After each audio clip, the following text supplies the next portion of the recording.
Madhiya so'zi O'zbekiston xalq shoiri, O'zbekiston qahramoni Abdulla Oripov qalamiga mansub.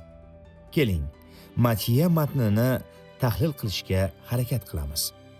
Birinchi bandning ma'nosi qanday? O'zbekiston quyoshdek yorug', ozod va mehribon yurt. U barchamizga baxt va kuch bag'ishlaydi. Bizning vatanimiz do'stlikni yaxshi ko'radi. Har bir mehmonga iliq bag'rini ochadi. Bu yurtda ilm, fan va ijod gullab yashnaydi.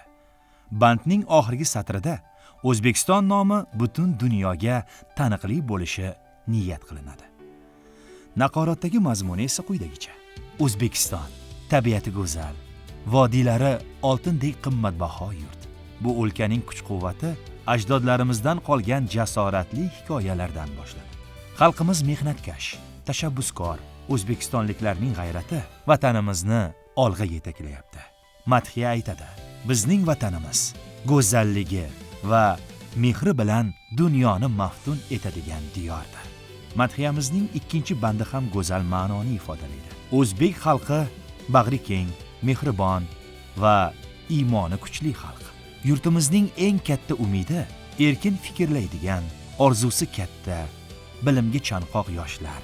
Mustaqillik bizning yorug' yo'limiz, tinchlik esa shu yo'lning posboni. Band oxirida ona yurtimiz har doim tinch, adolatli va obod bo'lsin degan samimiy tilak bor.